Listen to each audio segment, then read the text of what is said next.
بیۆگرافیا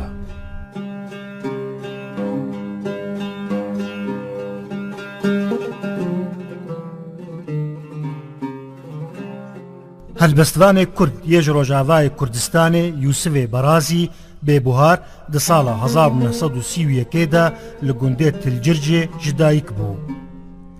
Yusufê Barazî bixwe li ser cih û dema ji dayîkbûna xwe wiha dibêje. Ez Yusufê kurê Elî Eliyê Şêxo me, pêşî cîwarê bav û kalên me bajarê Kobanê bû. Lê piştî fermana Osmaniyan bav û kalên me çûn bakurê bajarê Helebê li gundê Tilcircê bi cî war bûn. Di sala 1947 de me jê bar kir û em li min bicê bi cî war bûn. Di sala 1954 de em hatin bajarê Serêkaniyê.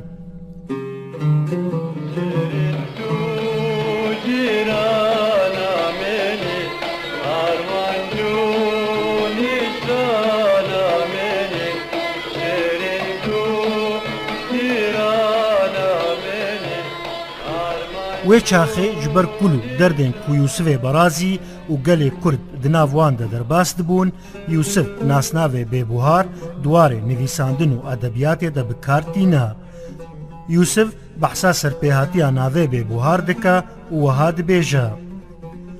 Carekê min di xewna xwe de dît ku ez diçûm cihekî hema av jê dihat, dibêjim derya bû, çem bû nizanim.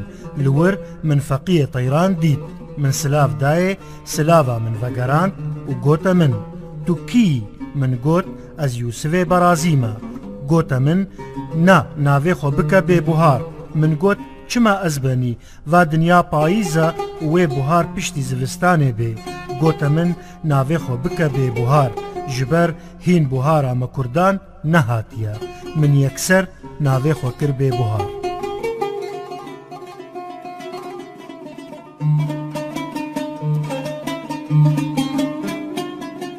Piştî ku bêbuhar li Serêkaniyê bi cih dibe, li wir çavê wî bi kesayetiyên qedir bilind ên wek Zimanzan, Reşîdê Kurd û helbestvanê mezin Seydayê Cegerxwîn dikeve û bi saya Reşîdê Kurd fêrî rêzmana Kurdî dibe. Her wiha Seydayê Cegerxwîn jê re dibe nimûne û rêber dwarê helbestê de. Yusuf wiha behsa vê mijarê dike û dibêje: Reşîdê Kurd rêzmana xwe da min û Seydayê Cegerxwîn jî dîwana xwe da min. Min ji wan re got ez nizanim bixwînim. Rabû Reşîdê Kurd em li Serêkaniyê fêrî zimanê Kurdî kirin. Gelekî bi me re westiye, lê dawî ez fêrî zimanê xwe bûm û min dîwana Seydayê Cegerxwîn xwend wek ku ez jinû ji dayîk bibim. Cegerxwîn biriya helbestên xwe û biriya partiya xwe karî bû Kurdan hişyar bike. Diljar kirê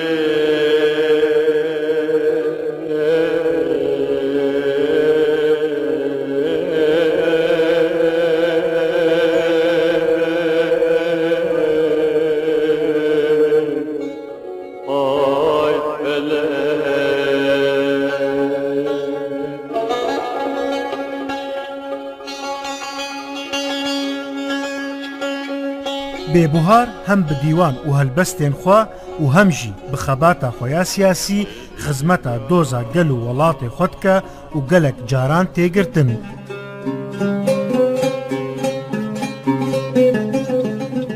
Bêbuhar dibêje: ez cara yekemîn di sala 1954 de hatim girtin. Em 56 rojan man girtî, 23 roj ji wan hemû lêdan û îşkence bûn. Min duê girtinê de helbesta xwe ya yekemîn nivîsî. Min bi darikekî şixatê li ser dîwarê zindana xwe nivîsî: Hebs û zindan kûr û tarî xewa min ayê, ji eşq û evîna gulê ketme belayê. Gula min vebî bîn de li serê çiyayî, min got gula min wervir gul bêdem nayê. Hebs û zindan kûr û tarî têde dinalim, ji eşq û evîna gulê gelek bêhalim. Gula min bin deste pir dem û salin, kî gulê bistîne bixwîn vêra hevalim. حبس وزندان كور وطريق من عين باج عشقو أذينا قولي كتما بلاي بێبوهار برۆلەکە مەزن دگەشتکردنا ئاواز و سترانە کوردی دەژیرابوو و گەلک هەلبەستێن خوا دان هونەرمەندێن وەک محمود عزیز شاکر، محەممەد شێخۆ، سعید گاباری، زوبێر ساڵح و هەن کەسێن دن و پەیڤ و هەلبەستێن ویەن ستراندی لەسەر زار و زمانان گەریان.